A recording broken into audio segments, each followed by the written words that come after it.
we are equipped with the right activating principles, we can be on our way to returning to a healthier, metabolically flexible state.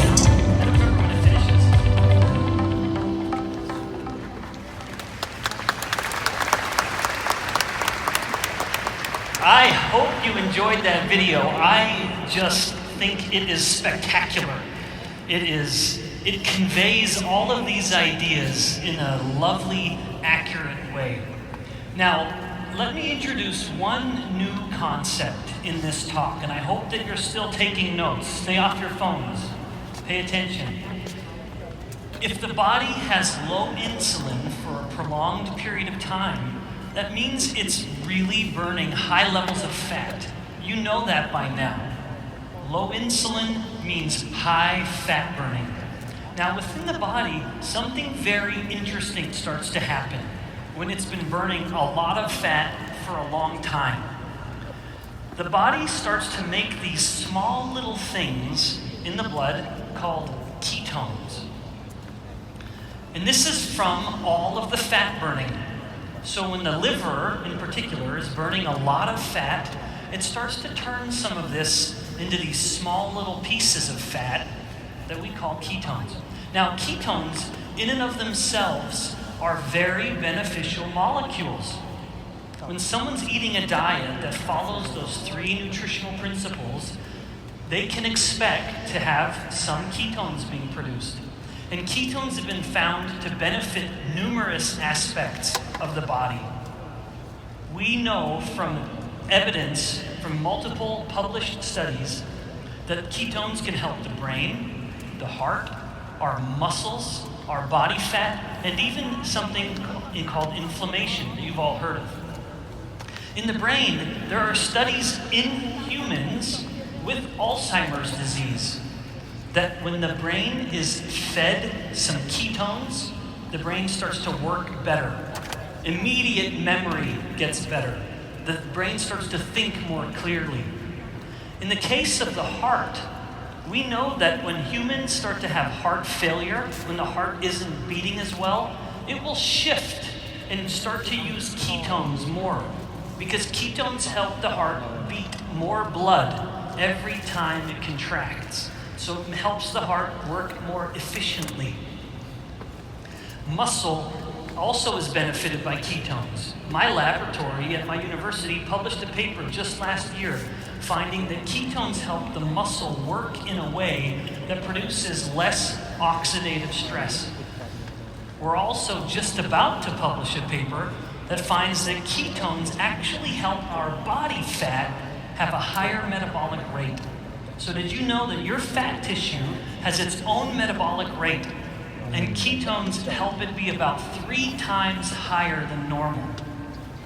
And then lastly, inflammation is relevant to numerous chronic diseases, including insulin resistance and diabetes, and ketones help turn down the inflammation.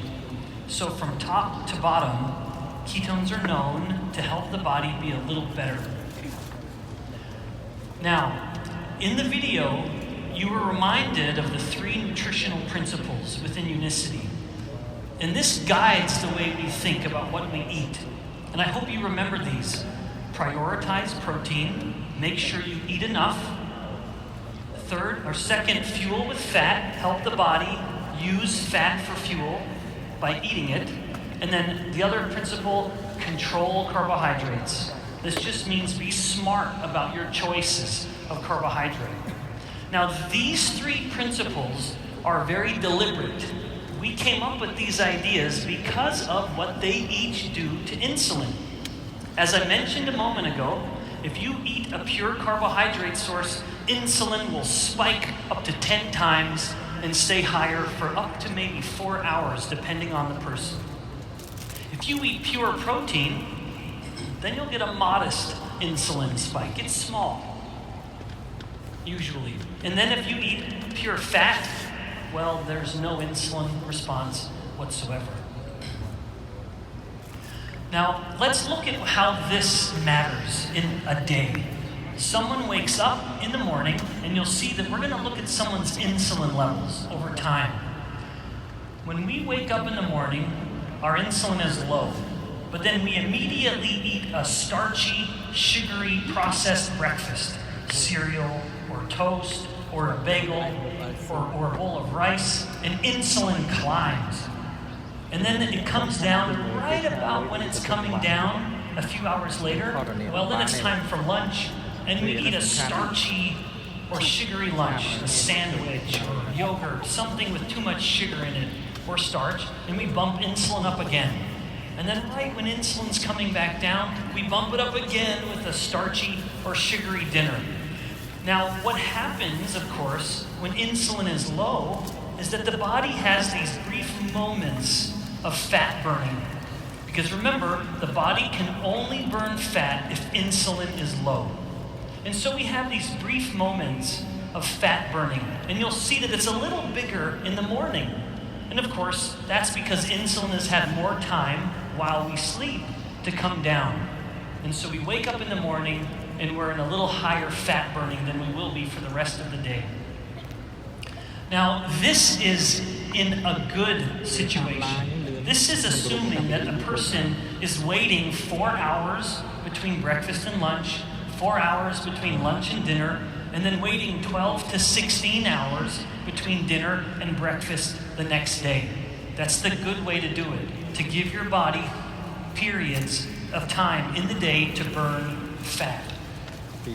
Now, let's mix things up a little bit. Rather than start the day with a high carbohydrate breakfast, what if someone instead were to focus on the 2 other macronutrients? Rather than eating a high carbohydrate, what if they were focusing more on fat and protein, the 2 macronutrients that have little or no effect on insulin? Well, that would mean the low insulin, when the person woke up, gets to stay low all morning. And that, of course, means that that little bit of fat burning that was happening in the morning, well, it's bigger than it was before. We're giving the body more time to have low insulin, and of course, that means the fat-burning flame just gets a little bigger. Now, let's take it one step further. What if, in addition to breakfast, we also swap out a lunch? And we mix both breakfast and lunch to follow the 3 nutritional principles within Unicity Science. Well, now in this case, when insulin was low in the morning, when they woke up, insulin can stay low all day until maybe the carbohydrate-heavy breakfast, or dinner rather, that we eat with our family or our friends. Of course, what that means is all day from the moment we wake up, we're fanning the flames of fat burning. So that little bit of fat burning that's happening when we wake up, it gets bigger and bigger and bigger. Every hour of the day that we allow insulin to stay low, we keep turning on the fat burning. We let it just keep raging, which is a great way to help our body fat stay at a healthy level or get to a healthy level. Now, let's look at that last meal for just a second. This is how I live my life. As a father, husband, scientist, professor, I do this every day. Dinner time is the most social meal for me because I sit with my family and I eat dinner with my wife and my beautiful children, who are sometimes very naughty, but they're always very cute. So we're eating our dinner, maybe more carbohydrate. Well, we look at that insulin bump, and can you think of a nice way to help that insulin bump be a little smaller? Well, Unicity has some good ways. With the BIOS Life or the BIOS 7, if you precede the carbohydrate meal with the fiber, well then you take that big insulin curve, that insulin bump, and you just bring it down. You help that insulin spike be smaller than it would be otherwise. And so you just help the fat burning keep going. Now, in conclusion, as your temporary teacher and professor, I hope that you've learned a couple things. One, when you eat refined carbohydrates and sugar, your insulin levels will spike. That will mean the body must switch to sugar burning mode. That's the fuel you will use. Eat refined starches and sugars, you become a sugar burner because of insulin. In contrast, When you focus on fat as a fuel source in your diet, insulin comes down, and now you can start burning fat for fuel.